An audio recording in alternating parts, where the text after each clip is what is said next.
아무래도 그 태계학에 이게 관심이 있는 분들은 사실은 사회 지식층 중에서도 굉장히 고차원이라고 생각을 해요.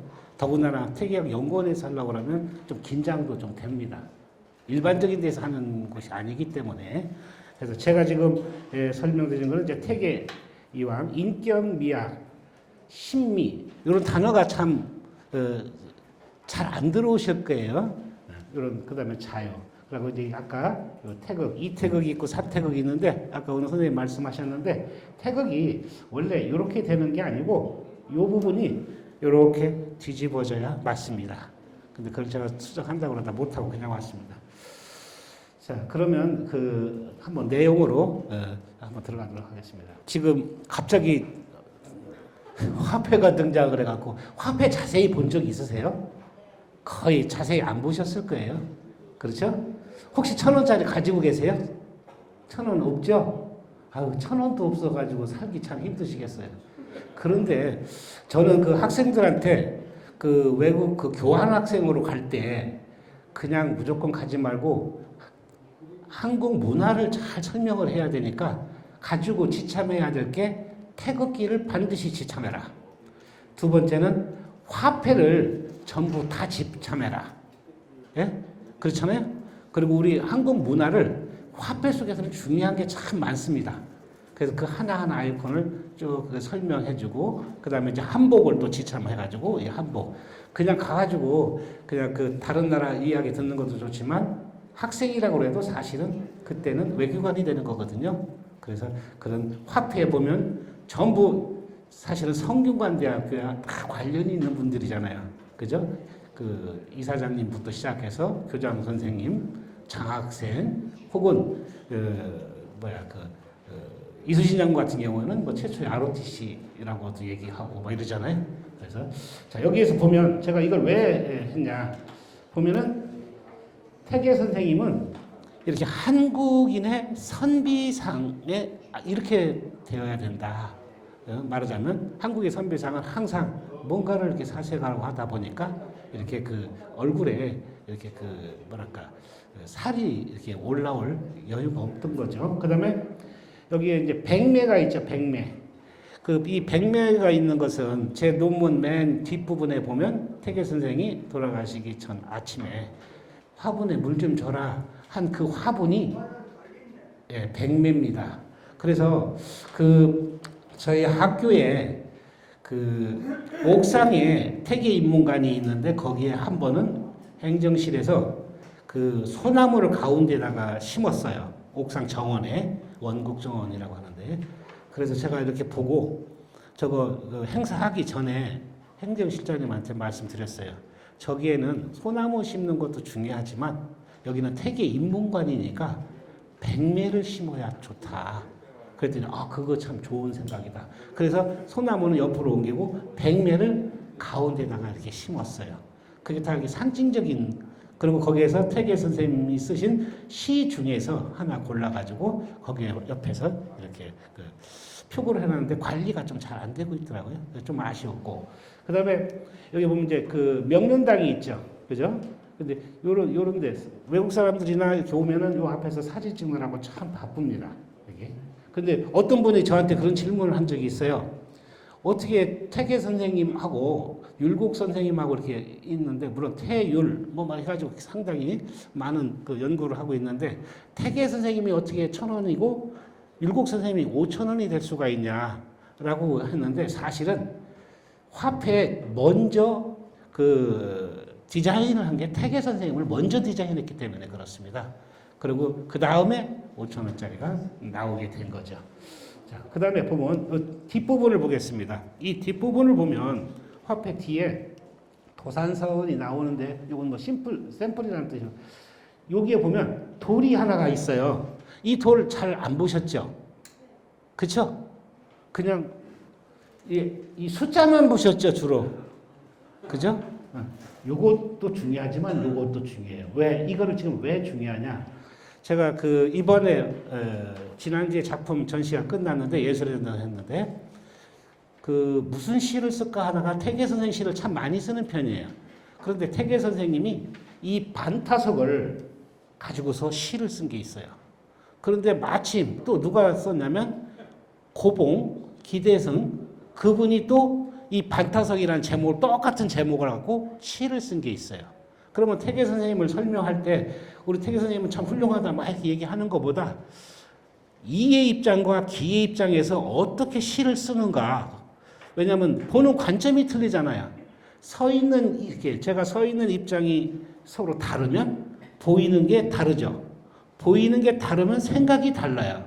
생각이 다르기 때문에 주장이 다르고 사상이 다르고 철학이 다르고 표현하는 예술이 다릅니다. 그것도 맞고 이것도 맞을 수가 있어요. 그렇죠? 그래서 이 두 분의 그 시를 주목해가지고 이렇게 썼습니다. 그다음에 여기에 보면 뭐 또 율곡 선생님 또 안 나오면 좀 서운하다고 그러니까 세계 율곡. 네. 자 여기에 보면 뭐가 있어요?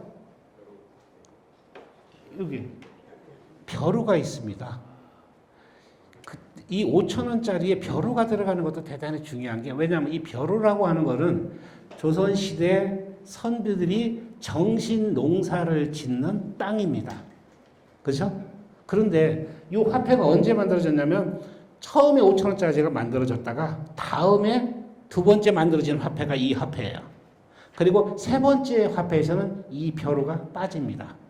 그래서 이런 그림을 그리신 서울대학교 동양학과에 이종삼 교수님이 계시는데 같이 전시를 할 때가 있어가지고 왜 거기에 벼루가 빠졌습니까?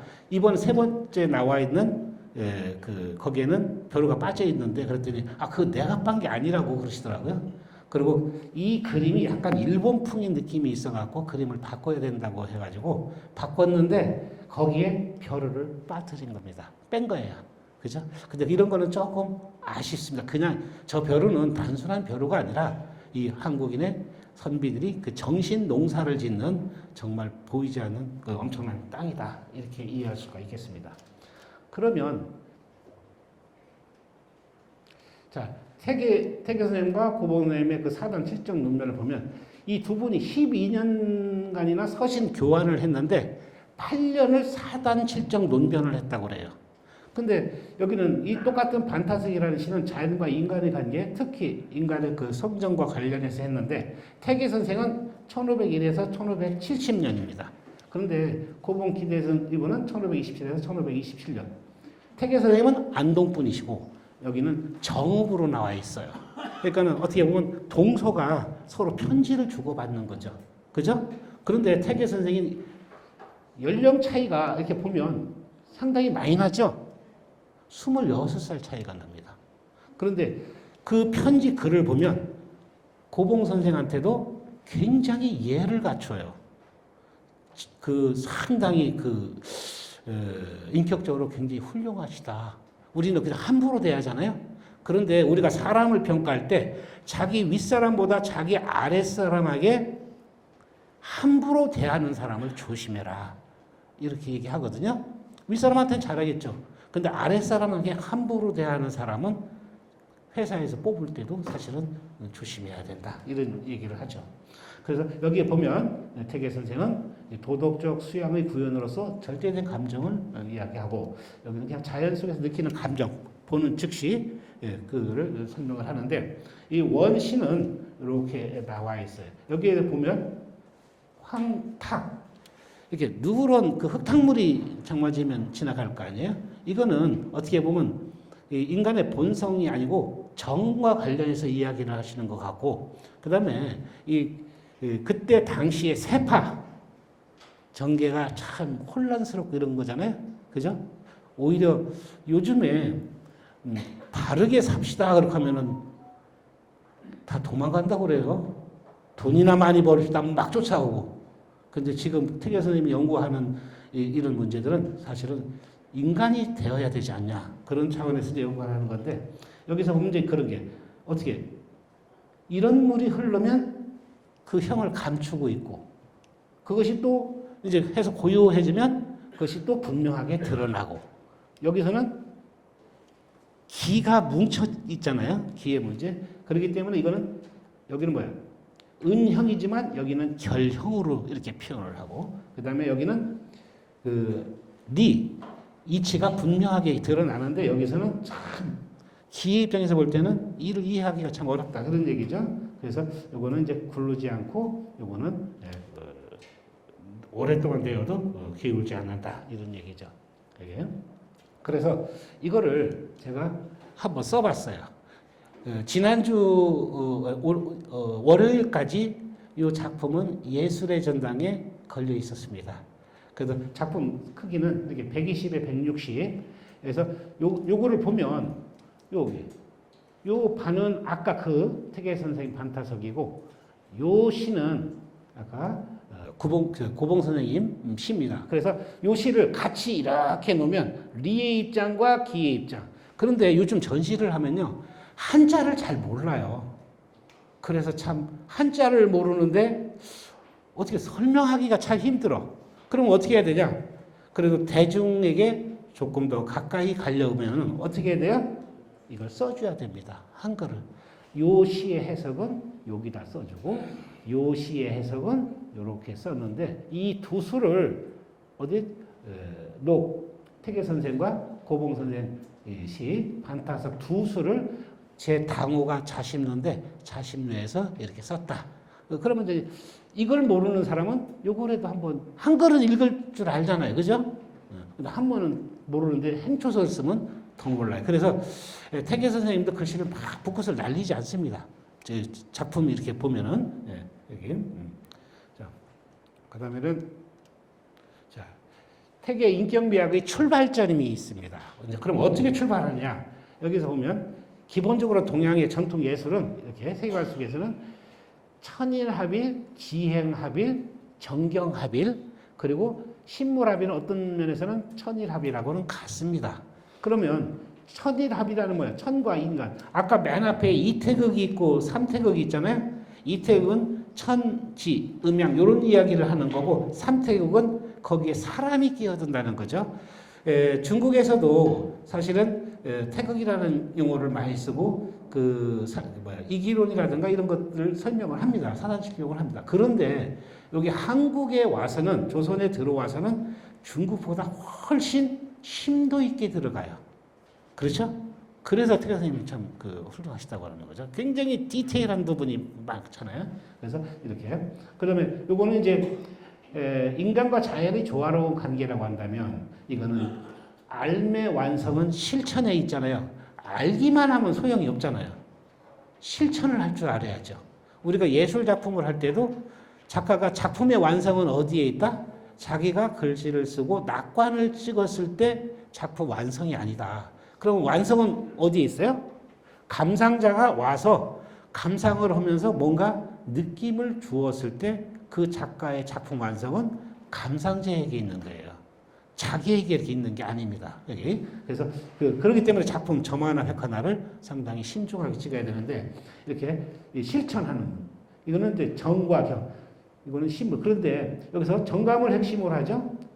이거는 마음과 삶의 통합적 이해인데 요거를 다른 말로 이야기하면 우리가 그 미학이라고 하는 거는 서양의 미학이 수입돼 가지고 우리도 다 있었는데 그런 걸 안 했던 거예요. 그래서 서양 수입이 되면서 요거를 분석을 해보니까 이렇게 나눌 수가 있다 이거죠. 요거는 뭐야? 이게 진입니다. 진을 연구하는 거예요. 요거는 선을 연구하는 겁니다. 요거는 미를 연구하는 거예요. 근데 요거와 요거는 신물합이라는 용어도 자주 많이 나오니까 신물합도 같이 이렇게 써준 거거든요. 따라서 진, 선, 미예요. 이거는 진을 추구하는 것이 철학이라고 한다면 선을 추구하는 것은 윤리학이고 그다음에 정경합일 이거를 추구하는 것은 미학입니다. 그러면 미학이라는 말을 철학은 되는데 미학이 뭐예요? 미학은 철학이에요. 그런데 미학이라는 단어 속에는 세 가지가 합쳐져 있어요. 미라는 단어가 있고 신미라는 제가 신미라는 단어를 썼죠. 신미라는 단어가 있고 그 다음에 실천하는 측면에서 예술이라는 단어가 들어가요. 미, 신미, 예술을 다 합해서 미학이라고 하는 용어를 써요. 광고할 때 보니까 커피의 미학 이거는 그냥 갖다 쓴 거지 그 미학이라는 용어를 모르고 막 쓴 겁니다. 그거는. 그래서 아까 미, 신미, 예술 미는 어디에 있다? 객관에 있다. 신미는 주관과 객관이 만났을 때 주관의 초점이 맞춰져 있을 때를 심미라는 용어를 써요. 그다음에 아까 예술 실천에 초점이 맞춰 있는 거 그거를 예술이라고 이렇게 보통 얘기한다. 그래서 이렇게 동양의 전통적 세계관 속에서 태계는 리와 희, 심과 물, 그다음에 사단과 칠정을 탐구해가지고 정감을 중심으로 한 인격 미학을 구축했다. 이렇게 이제 얘기가 되죠. 그러니까 우리가 사람이 똑같은 사람이 있다고 해서 사람이 아니라는 거죠. 왜? 사람다워야지 사람이다. 그죠? 네, 회기. 논어에는 락이라는 단어 나오잖아요. 네. 열이라는 단어도 나오고 락이라는 단어 나오고 유붕이 자원 박내면 부력 락호와 그 앞에 하기 시습쯤에 부력 열이라고 했을 때 그 열은 혼자의 기쁨이에요. 그런데 함께하는 기쁨, 벗이 있어가지고 함께하는 기쁨을 락이라는 단어를 씁니다. 그래서 두 개 합치면 열락. 숲속의 새가 어떻게 열락의 새들이 노래하고 있다. 그런데 가끔 어떤 정치하는 분들 이런 분들 만나면 항상 우리는 국민들을 자꾸 힘들게 하지 말고 좀 편하고 행복하게 해줬으면 좋겠다. 그런데 그럼 어떻게 해야 돼요? 과거에 우리는 새가 어떻게 한다고 그랬어요? 숲속에서 새가 울고 있다고 그랬죠. 이제는 보릿고개를 지났어요. 그거는 그때 얘기야. 이제는 어때? 숲속에서 새가 노래하고 있다. 패러다임 바꾸세요. 국민들에게 희망을 줄 수 있게. 지금 숲속에서 새는 노래하고 있다. 울고 있는 게 아니다. 이런 단어를 시대에 맞게 바꿔줘야 된다.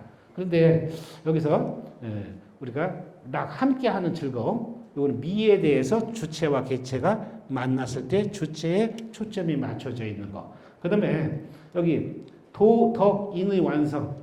논에는 그런 얘기 나오죠. 지어도, 거어덕, 의어인, 유어예.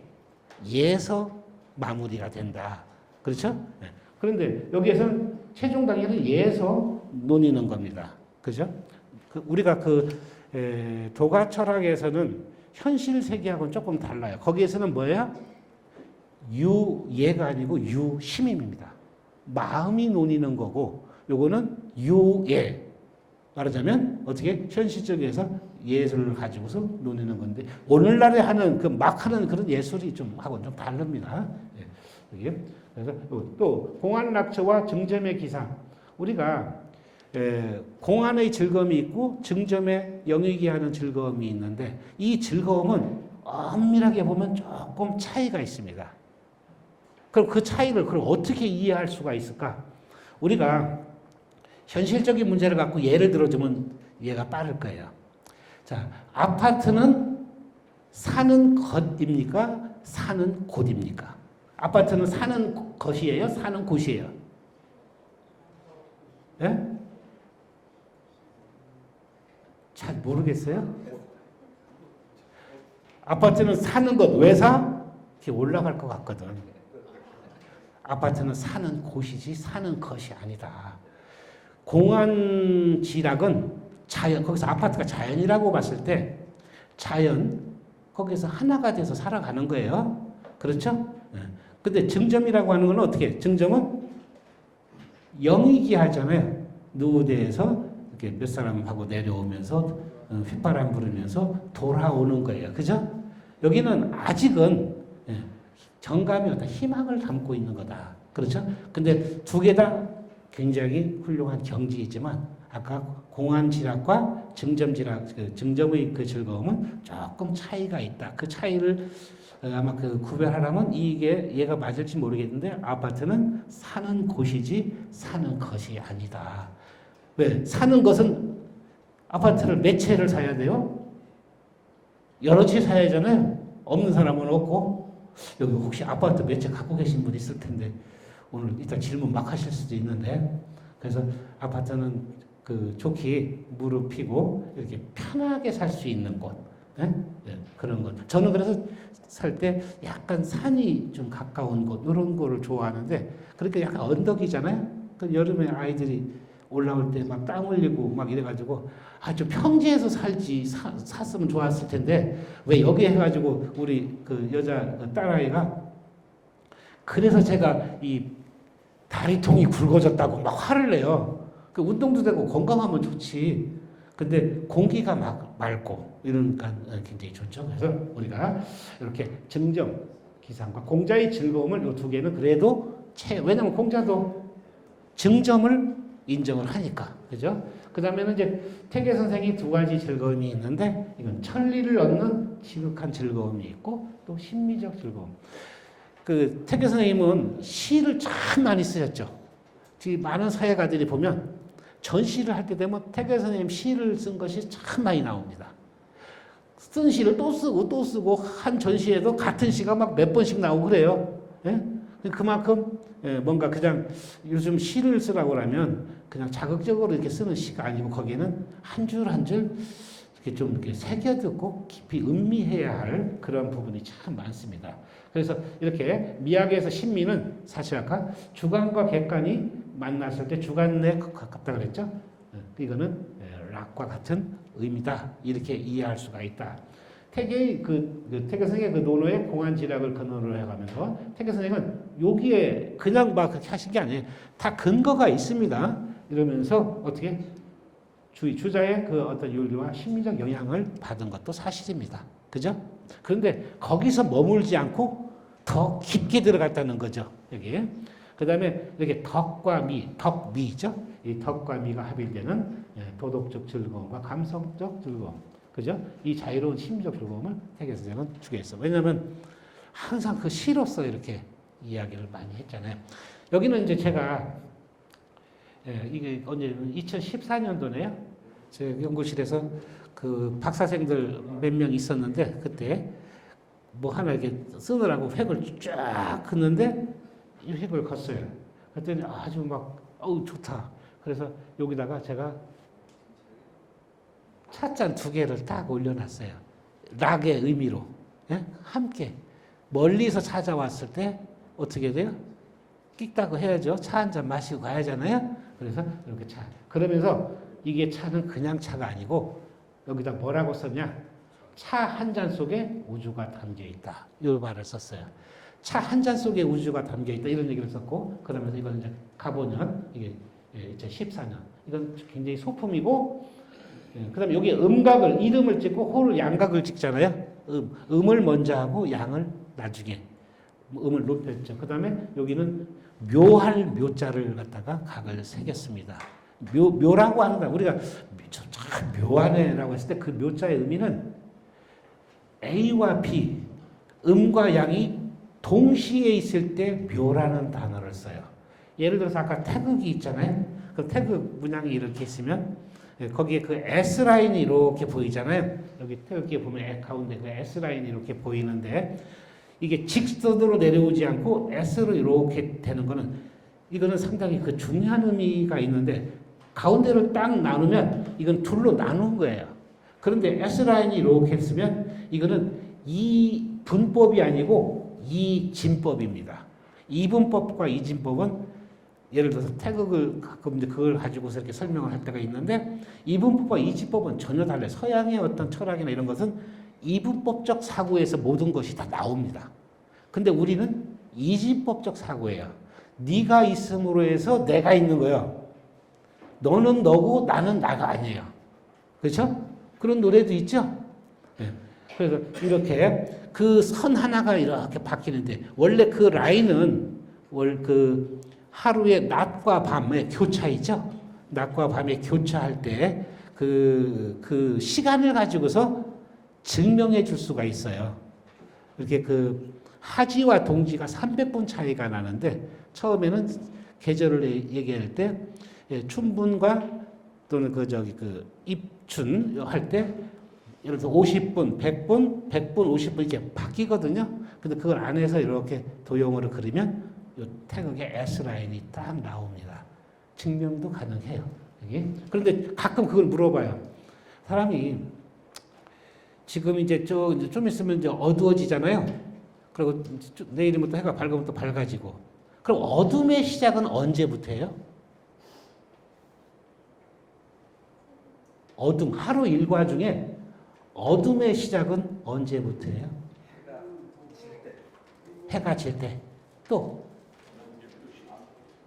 어떤 분은 저하고 눈이 마주칠까 봐 고개를 확 돌리시는데 그러실 것 같지는 없어요. 그러면 밝음의 시작은 언제부터예요? 맞습니다. 밝음의 시작은 언제? 밤 12시예요. 어둠의 시작은 언제? 낮 12시예요. 그런데 어떤 많은 분들한테 밝음의 시작이 언제냐면 새벽 해가 막 떠오를 때, 그때는 대낮이에요.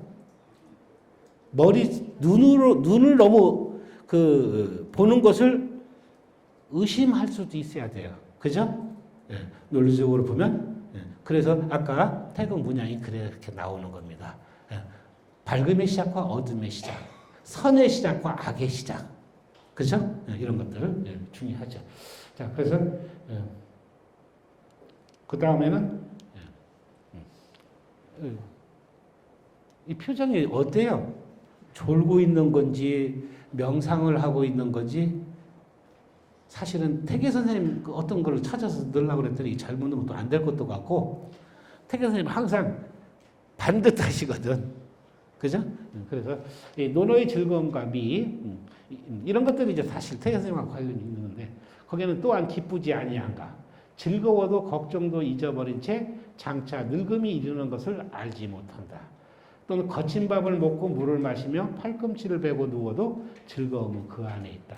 제가 좋아하는 말이 있어요. 이 말이에요. 예? 이 말은 뭐예요? 공자 제자가 어느 제후를 만나가지고 물어봤을 때, 자로한테 물어보잖아요. 너희 선생님은 어떤 분이냐? 라고 물어봤을 때 어떻게 돼? 대답을 못했다고 그랬어요. 그래가지고 공자한테 와서 이야기를 해요. 아, 선생님 그걸 물어봤는데 제가 대답을 못했더니 공자가 뭐라고 그랬어요?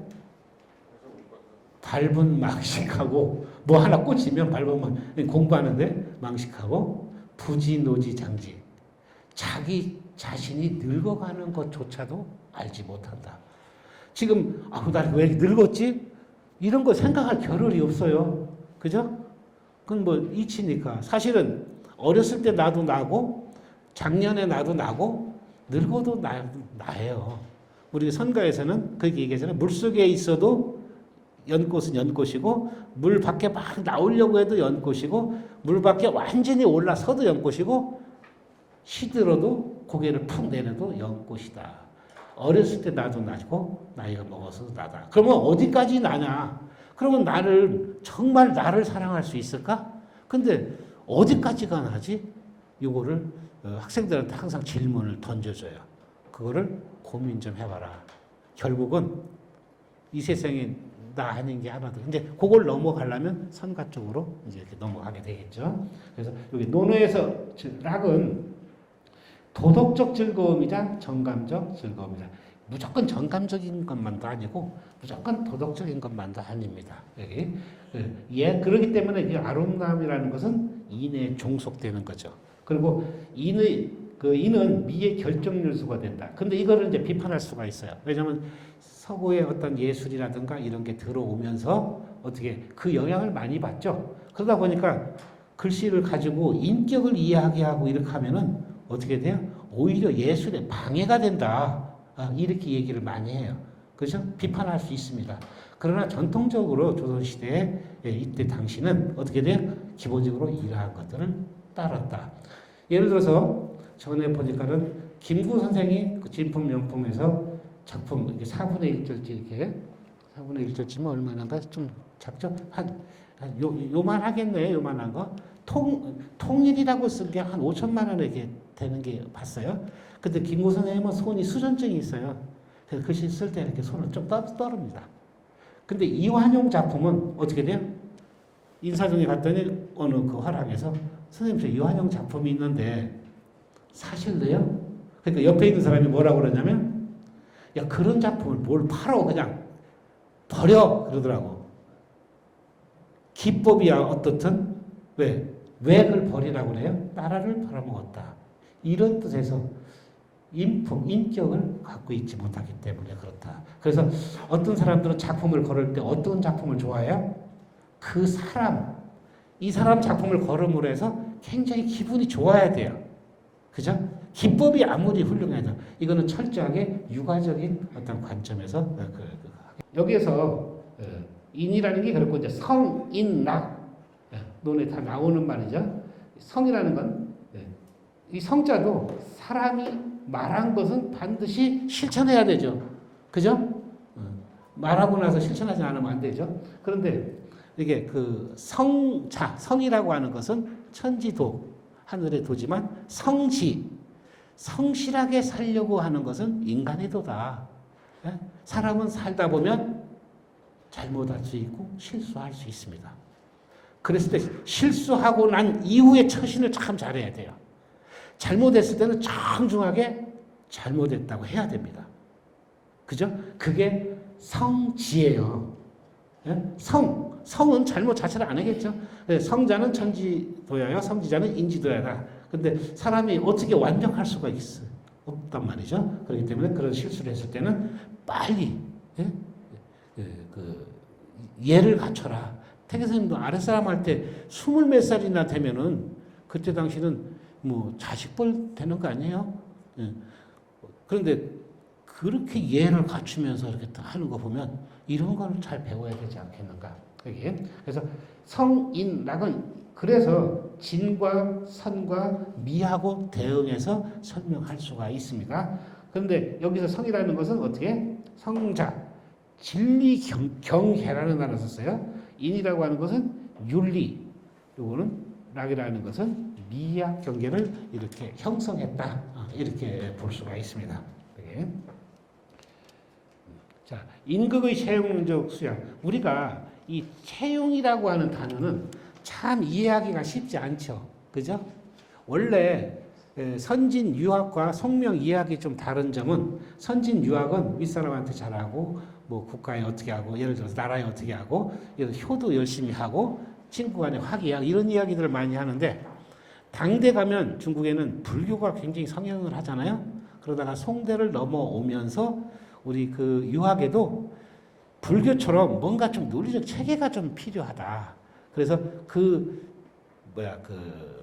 불교의 영향을 받아가지고 했어요. 그래서 이 성리학의 탄생은 어디서부터냐 하면은 바로 주돈이라고 하는 여기에서부터 탄생이 돼요. 그러니까 주돈이, 장제, 정명도, 전이천 이런 분들은 전부 주자의 스승들이죠. 그리고 태계 선생도 주자의 그 뜻을 그대로 이어봤습니다. 그래서 채용론 여기서 태극이라는 단어가 나오죠. 이 태극기. 우주 만물의 최고 법칙. 이 앞에는 물론 무국이 있어요. 주돈이가 무국이 태극이고 태극은 양의를 낳는다 이런 얘기를 하잖아요. 근데 이렇게 태극이라는 단어를 쓰고 인간의 최고 준칙을 인극이라고 쓰는데 그러면 인간의 최고 준칙의 인극을 딱 세워가지고 한 이유는 뭐냐? 바로 어떤 사람을 세워야 되냐? 이런 사람을 성인이다. 내 성 외 왕이다.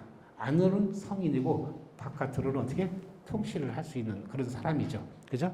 요즘은 그 리더가 대통령이 되려고 하면 이 덕이 아니고 그냥 표수가 많으면 돼. 민주주의가 반드시 좋은 것인가 이런 것도 좀 고민해야 되는데 표수만 많으면 되니까 어떻게 돼요? 나라가 잘못 가더라도 어떻게 표만 얻으면 된다. 그래서 참 위험할 수도 있다. 이런 것도 제재 방법도 있긴 있어야 된다. 그래서 인간의 최고 준칙은 성인. 그 다음에 태계 선생은 바로 마음이 태극이다. 이렇게 말씀을 하세요. 그죠? 그래서 마음이 태극이 되는 건 이거는 뭐야? 천인합일의 실천을 어떻게 하려고 하느냐가 초점에 맞춰져 있다. 그냥 관념적으로 사람들이 이야기를 한다고 생각하는데 태계 선생은 그게 아니다. 현실적으로 실천을 어떻게 해야 되느냐 여기에 초점이 맞춰져 있다. 그죠? 그래서 송대 주돈이의 태극도서 같은 경우는 이렇게 중요한 것은 우주론과 윤리학을 서로 이렇게 연계시켰다는 점입니다. 그죠? 그리고 태계는 이렇게 마음이 태극이 되는 것은 바로 인극이라고 말하면서 요거를 채용 관계로 설명해요. 그러면 채용 관계는 원래 불교의 이름이에요. 근데 여기서 유학, 성리학에서 요거를 차용해서 씁니다. 그러면 채용이라고 이론이라는 거는 그럼 어떻게 되느냐? 예를 들어서 여기 붓이 있는데 붓 뚜껑도 있어요. 여기 붓이, 이거는 태계 선생님이 예를 들으신 거예요. 제가 서예 관련해서 태계 선생님 혹시 관련 있는 거 없나 하는데 그 없습니다. 여기가 신법 나머지라는 얘기 하나 하고 붓을 가지고 얘기 들은 건 있어요. 근데 여기 붓이 있는데 여기 붓대가 있고 요 붓뚜껑이 있다. 이러면 요거는 채용 관계가 되지만 사람이 붓을 들고 있다. 그랬을 때 사람과 붓은 채용 관계가 아닙니다. 이렇게 설명을 해요. 그 왜 그렇게 설명을 하실까? 어떤 차이가 있어요? 붓이 있는데 요 붓이 붓대가 있고 붓뚜껑이 있으면 요거는 채용 관계지만 어떤 사람이 사람이 그 붓을 가지고 글씨를 쓰려고 했을 때 이 사람과 붓은 채용 관계가 아닙니다. 이런 얘기를 해요. 그 무슨 차이가 있을까요? 태계 선생님 채용 관계 여러 번 말씀하시거든요. 근데 이거를 알으셔야 그 다른 거를 이해가 되거든요. 왜? 그때 주체가 둘이 되면 안 되는 거예요. 주체가 하나가 돼야 돼요. 그러니까 아까 성정 이론을 얘기할 때 성이 따로 있고 정이 따로 있다 이렇게 얘기하면 안 됩니다. 하나입니다. 그거는. 그죠? 우리가 이 채용론을 이야기하기 좋은 거는 빛과 빛깔이 있어요. 그러면 여기 계신 분들이 혹시 빛을 보신 분 계세요? 나는 오늘 아침에 빛을 보았다. 한번 손 들어보세요. 빛을 보신 분. 빛을 못 보신 분 손 들어보세요. 그러면 손 안 들으신 분 손 들어보세요. 유마일의 침묵의 시간이에요. 왜?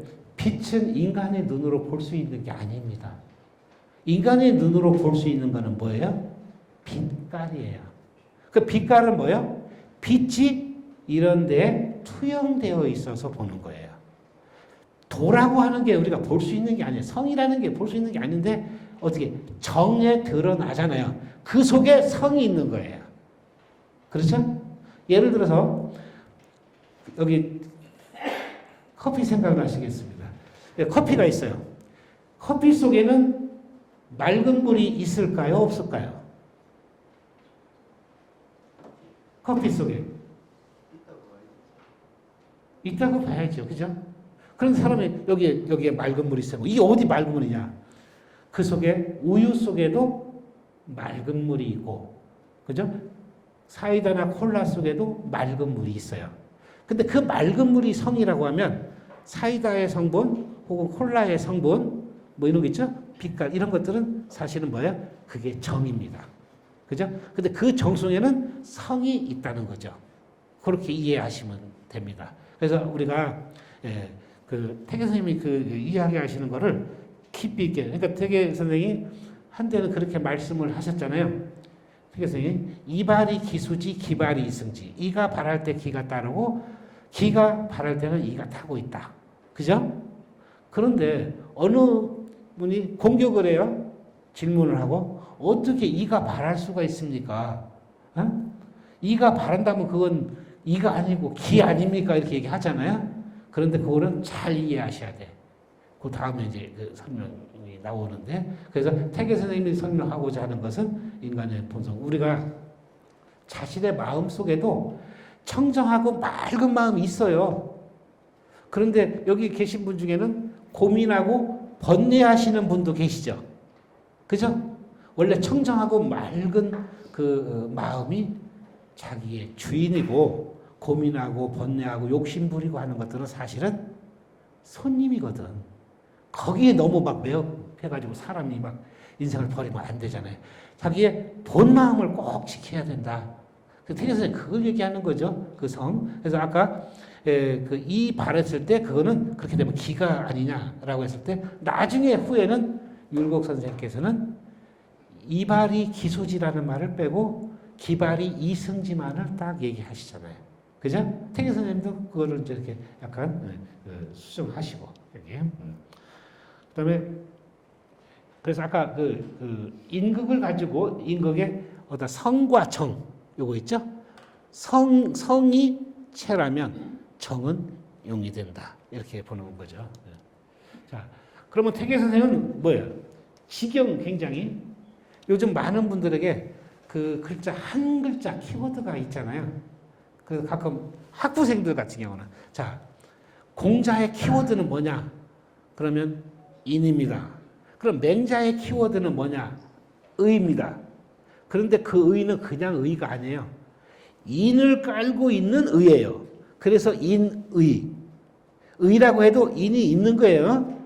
왜냐면 의는 조폭도 의가 있어요. 그죠? 그래서 아까 맹자는 그랬고 또 그 태계 선생은 경이라고 얘기한다면 율곡 선생은 성 아까 정성성자 있죠. 그 다음에 그 우암 송시열 이분은 고들직자 직 이런 거는 키워드입니다. 여기 한 글자. 그러니까 그 글자 하나 갖고서 논문을 막 박사 논문도 여러 편 나오는 거거든요. 그래서 여기서는 자 지경의 수양과 체형.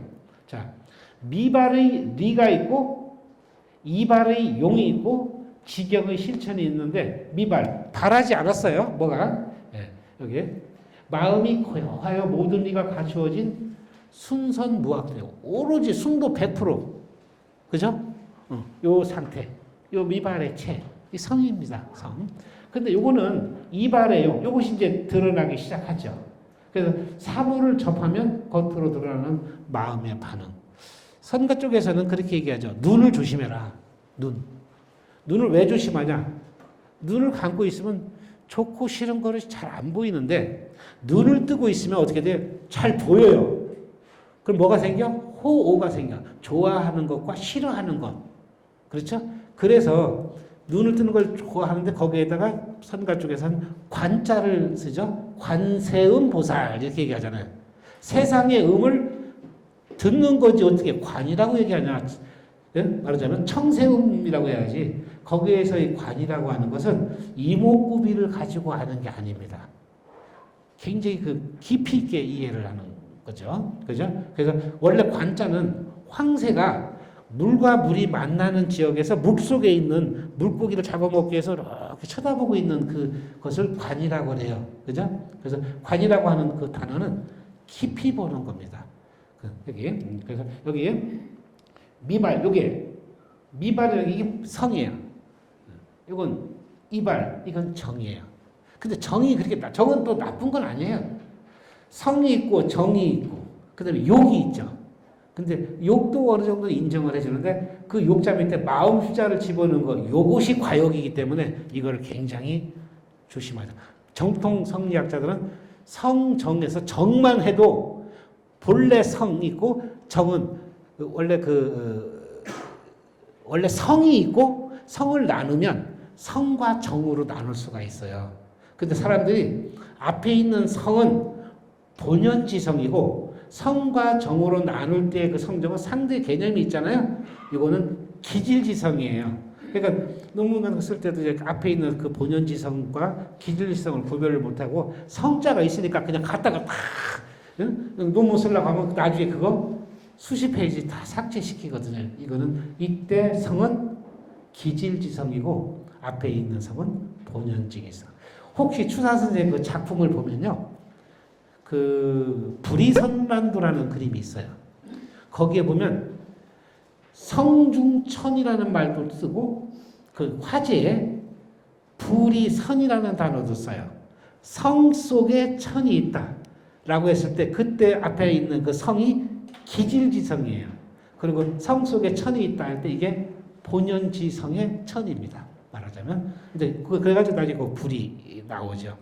제가 이제 그 예산에 이제 그 뭐 추사 기념관 뭐 이렇게 기념관 하는데 뭐 기념으로 뭐 또 한번 발표 한번 해달라서 요새 그거 하고 있는데 그걸 이렇게 보다 보니까 그게 나오더라고요. 아, 성 속에 내 속에 뭐가 있어?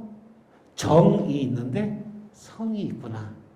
가끔 이렇게 그 학생들 막 지루하고 이렇게 할 때 보면 농담도 하고 그러는데 우리가 사람을 이렇게 딱 보면 여기까지 단추를 꽉 채우는 사람이 있어요. 예? 여기. 굉장히 그 본성대로 사는 사람이야. 근데 이걸 하나 딱 하면은 이거는 정, 성, 하나 따서 정. 하나 더 따면 그 욕입니다. 욕. 정성. 하나. 그러니까는 하나를 더 따면 그 성이 실성을 한다고 그래. 실성. 그죠?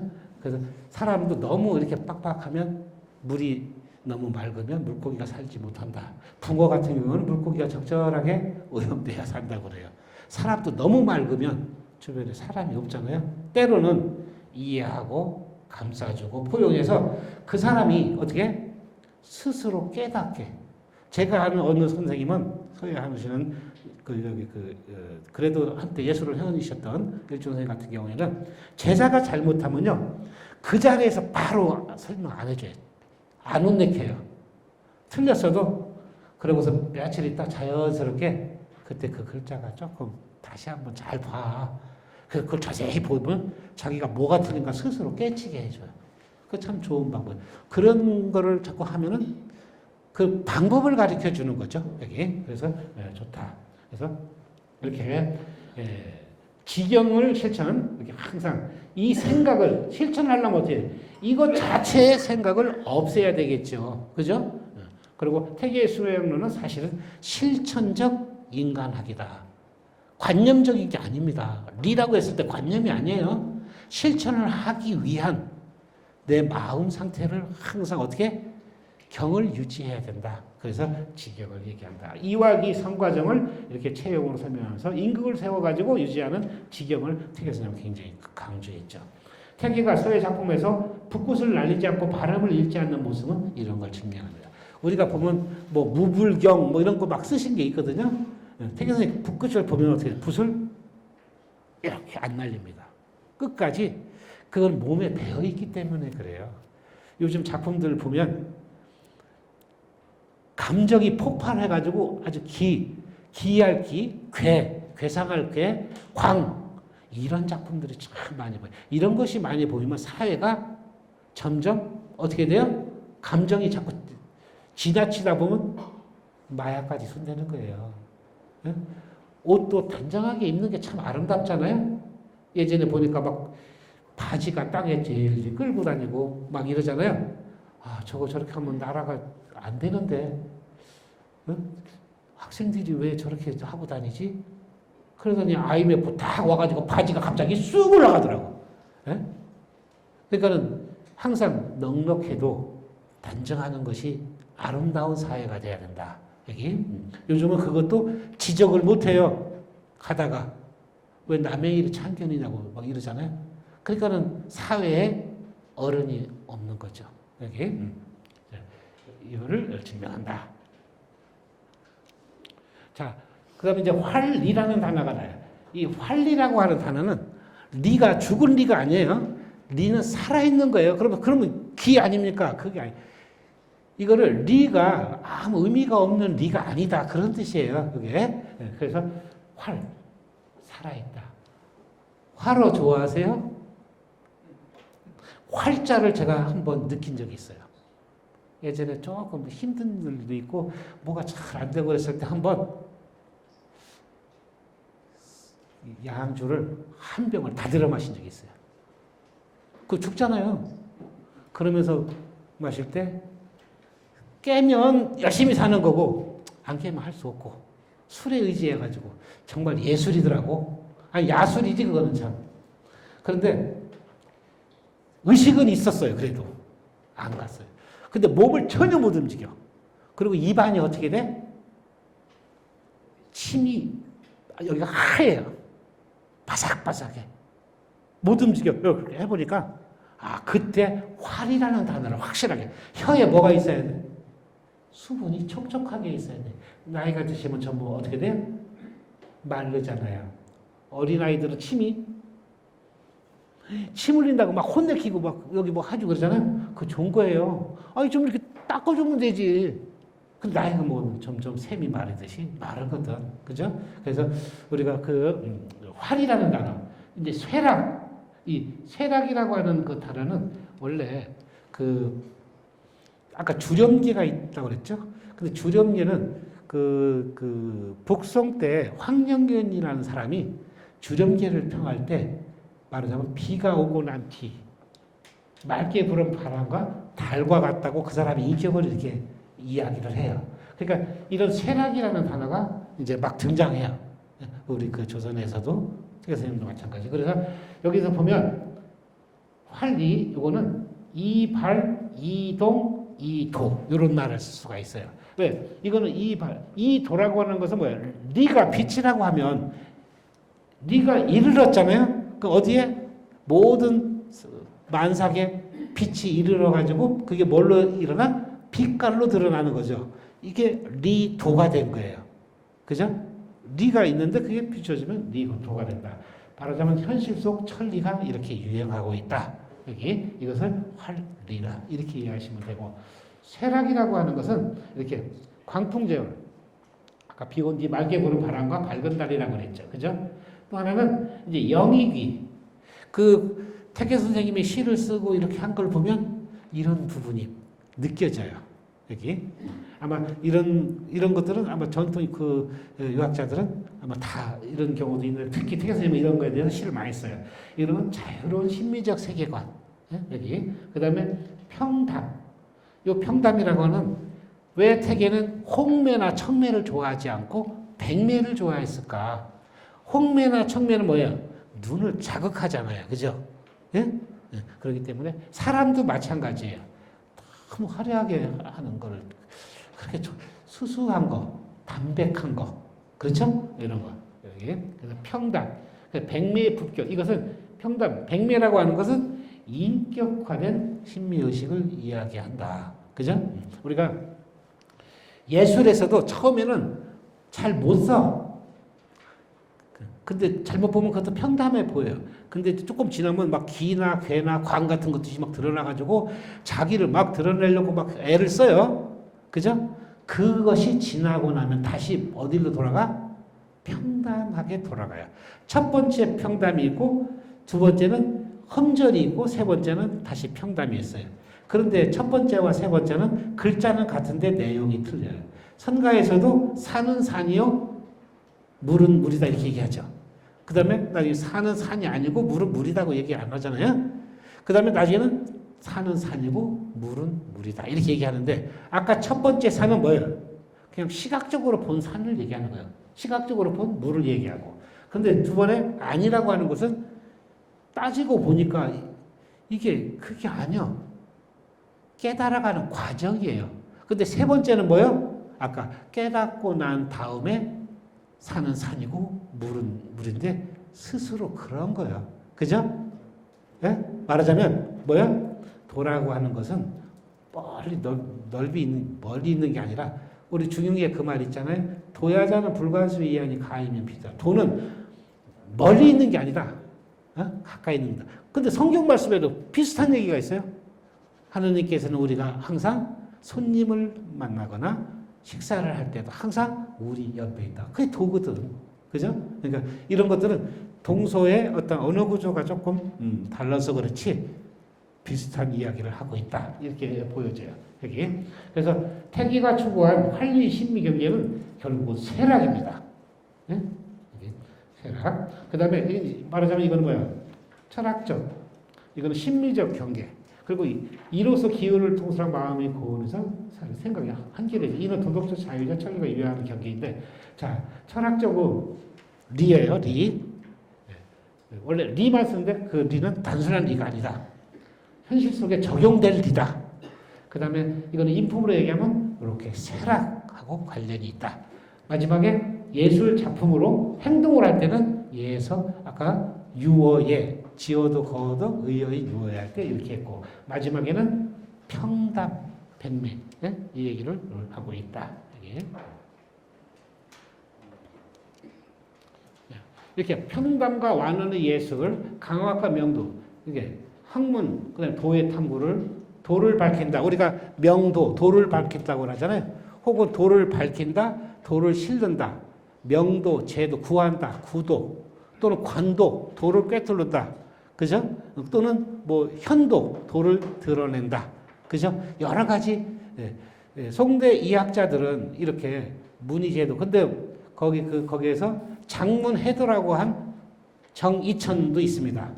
이런데 문, 시 이런 거 하면은 선 위에 돌을 해친다 하지 마라. 이렇게 근데 다른 분들은 다 어느 정도 그거를 이해를 했어요. 여기. 그래서 또 서예를 거기 그 태계 선생님의 그 시에 보면은 서예를 완심을 해요. 즐겨. 근데 완심은 하는데 뭐야? 신법의 나머지로서 예술을 이야기해요. 여기에 초점이 있는 게 아니고 이것이 이렇게 드러난 거를 얘기한다. 서예하는 사람들은 이렇게 해서 이렇게 한다고 생각하는데 그게 아닙니다. 여기가 주고 여기가 종이에요. 여기가 주인이고 여기가 손님이 됩니다. 그 다음에 이제 평담의 근지는 이렇게 인형을 제거한 성현의 기상. 그죠? 그래서 태계 선생님은 글 중에 이렇게 매화 곁에 하루에 앉으니 절로 맑고 꾸밈이 없이 참 깨끗하네. 매화 옆에 이렇게 조용히 앉아 있으니까 그 뭐 대단한 욕심을 부리는 것도 아니에요. 뭐 뒷뜰을 걸으면서 뭐 이런 거죠. 그냥 무슨 두 채를 샀으니 기분이 좋고 땅을 넓혔으니 이런 게 아니라 그냥 풀한 포기를 보면서도 이렇게 참 행복해하는 이런 경우가 있죠. 요거는 제가 2009년에 쓴 작품인데요. 이거는 이 뭐 같아요? 네? 이게 왜 여기에 올라와 있지? 보는 시각을 조금 달리 한번 해보시면 돼요. 눈을 항상 이렇게 하지 말고 요렇게 보세요. 그 무슨 자로 보여요? 마음 심자입니다. 마음 심자이지만 이거를 현대인들의 어떤 미감에 맞게 생각을 바꾸어서 붓터치, 굵고 가늘고 크고 작고 번지고 안 번지고 빠르고 늦고 반듯하고 삐딱하고 쪼이고 황하고 뭐 이런 거 있죠? 이걸 한 심자 한자에 쫙 표현한 거예요. 그죠? 네, 자기가 작품한 것 중에 마음에 드는 작품이 그렇게 별로 없을 수가 있는데 이 작품은 비매품이라고 해도 끝까지 와서 누가 가져갔어요. 비매품입니다. 아까 그 찻잔 2개 있는 것도 비매품이라고 했는데 끝까지 경매 붙여서라도 가져간다고 막 해가지고 신미자유의 인격미학을 보면 어떻게 제일 밑에 사람을 실천하려면 뭔가 모델이 있어야 하잖아요. 지금 대한민국에 어른이 없다고 막 그러잖아요. 그죠? 큰일 났다. 왜냐하면 무슨 일이 어느 그 부분에 종사하는 정치 최고 지도자들에도 그 어른이 한마디 하면 어떻게 해요? 참고하거든요. 들어야 돼요. 그 어른이 판단을 그렇게 하는 게 아니라 참 냉정하고 정확하게 해주기 때문에 대한민국에 어른이 좀 있어야 되겠다. 네? 그래서 이렇게 인간, 그 다음에 심체, 본체, 심성, 이거하고 정감, 요것과 요것이 어떻게 하나가 되는가. 그 다음에는 이제 결국은 도덕과 예술이 어떻게 묘하게 하나가 되나. 아까 묘라고 하는 단어 뭐라고 그랬어요? 음과 양, 주체와 개체가 동시에 있을 때 묘라는 단어를 쓴다고 그랬죠? 그렇죠? 예를 들자면 여기 달걀이 하나 있어요. 달걀이 형상이 드러났죠? 그런데 이제 그 어머님이 뭘 요리를 만들어주다가 해서 달걀을 이렇게 딱 깨가지고 반죽을 싹 했어. 그랬더니 그 반죽 속에 달걀이 있죠? 달걀이 없어졌네. 형태는 없어지고 질만 남아서 그 반죽 속에 달걀이 들어갔어요. 아까 동그란 거는 드러난 질서 속에 있는 거고 반죽 속에는 감추어진 질서 속에 있는 거예요. 지금 이렇게 감추어진 질서 속에 본질이 뭐가, 드러난 질서가 뭐가, 이런 거를 파악하는 거는 보통 수양을 하지 않은 부분은 보기가 참 어렵다. 여기 이렇게 보여집니다. 그래서 마지막에 이거 보면 공자 마찬가지죠. 종심소욕 부려고 얘기해요. 예? 네. 자기가 하고 싶은 대로 했지만 그렇게 법도에 어긋나지도 않아요. 이거를 우리가 어떻게 그럼 이야기할 수가 있냐. 그 샘에서부터 강까지가 온 것을 제가 육아라고 한다면 그 이제 강 끝에서 바다를 만나는 것이 도가라고 얘기할 수가 있겠죠. 그런데 강과 바다가 만나는 지점이 있어요.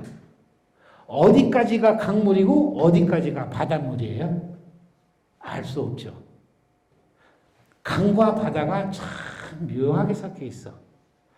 성과 정이 참 묘하게 섞여 있어요. 그래서 우리가 명심보감에 보면 선과 불선, 선자, 악자 이렇게 얘기 안 하고 선자와 불선자.